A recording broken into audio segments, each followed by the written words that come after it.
Hello and welcome to Living in the Lehigh Valley, where our focus is your health and wellness.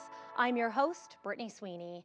Cases of avian influenza have infected flocks of migratory and farm-raised birds across the Lehigh Valley in recent weeks. Although no human cases have been reported locally at this time, healthcare providers are making sure people know what that could look like. We paid a visit to the doctors at St. Luke's University Health Network for that information.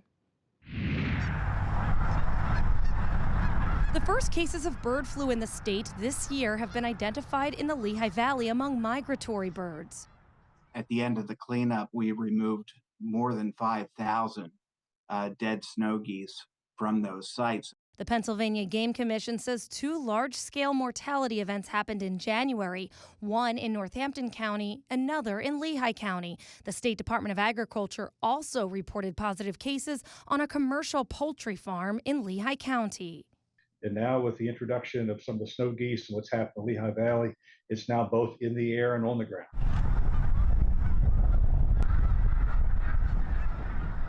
We've had the killing of, thousands of birds in our area, which has kind of brought to light, like, oh, could we be an area now that is possible to transmit to other animals and even to humans? Dr. Massetti is the medical director of healthcare epidemiology and infection prevention at St. Luke's University Health Network. She says while no human-to-human transmission has occurred yet, there is the potential for the strain to mutate.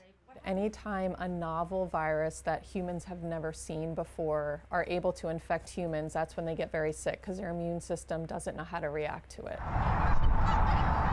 With the presence of bird flu locally, St. Luke's doctors want people to know the signs and symptoms of the strain, which is similar to the human flu strains. The first symptoms that occur with bird flu are eye irritation or redness of the outer portion of the eye, the conjunctiva, also known as conjunctivitis.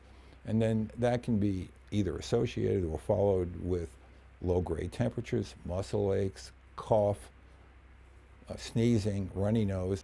Dr. Jeffrey Jerry, St. Luke's Senior Vice President for Medical and Academic Affairs, says the incubation period can be anywhere between 2 and 7 days.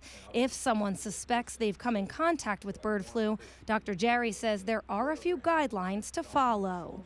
It's important for their physician or whoever evaluates them to ask, have you been around any dead birds? Do you clean out a backyard bird feeder? Have you been to any agricultural shows? Have you been around any other livestock? Do you have cats that are outdoor cats and that may have come in contact with dead birds? If any of those things are true, then specific testing needs to be done. The infectious disease specialist says a regular flu test would indicate that the person has influenza, but not that they have this type. More testing would be needed.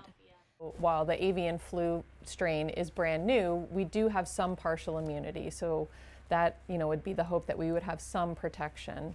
All of the nearly 70 cases of bird flu across the country, including the one death from the illness, were transmitted from an animal to a human. With more than 1,500 flocks of birds impacted since 2022, both doctors and animal experts say taking extra precautions around animals is of the utmost importance.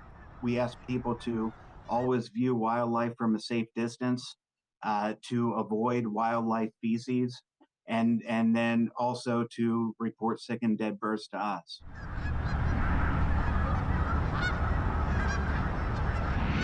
Again, if you see a sick or dead bird, do not attempt to touch it. The Pennsylvania Game Commission asks people to report any sightings to their dispatch center at 1-833-PGC-WILD. Officials also say if you have backyard birds like chickens, it's important to follow the Department of Agriculture guidelines. That'll do it for this edition of Living in the Lehigh Valley. I'm Brittany Sweeney, hoping you stay happy and healthy.